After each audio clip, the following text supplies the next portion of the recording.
Je vous emmène au Sénat à Yamoussoukro. Désormais, le pays s'adapte à la législation en matière de décentralisation dans l'espace UMOA.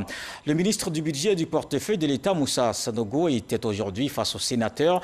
Le régime financier des collectivités territoriales et les districts adoptés en commission. Des détails avec Ader Sogodogo.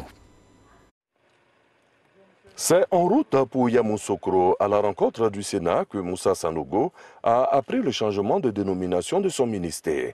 Le désormais ministre du Budget et du portefeuille de l'État, en prenant place au Sénat, a en cœur de défendre un projet de loi, celui portant régime financier des collectivités territoriales. La Côte d'Ivoire veut ainsi harmoniser sa législation en matière de décentralisation selon les directives de l'UEMOA.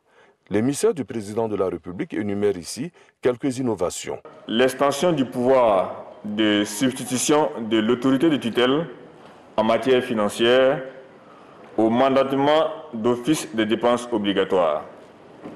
Ce pouvoir, dans les textes précédents, était limité à la seule inscription d'office des dites dépenses au budget de la collectivité territoriale.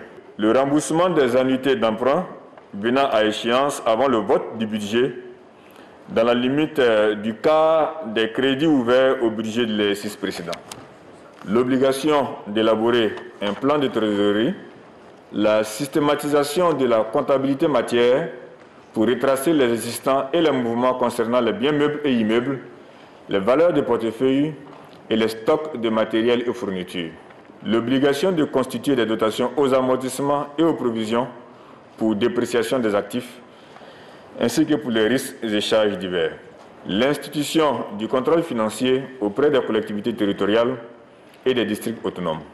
L'institution d'un débat budgétaire au sein des collectivités territoriales et des districts autonomes 2 mois avant l'examen du budget. La fixation au 31 mars de l'année concernée comme date limite d'adoption du budget. Des retombées positives pour nos mairies, conseils régionaux et districts autonomes. Les sénateurs, pour leur part, ont donné leur quitus au projet de loi en le votant à l'unanimité.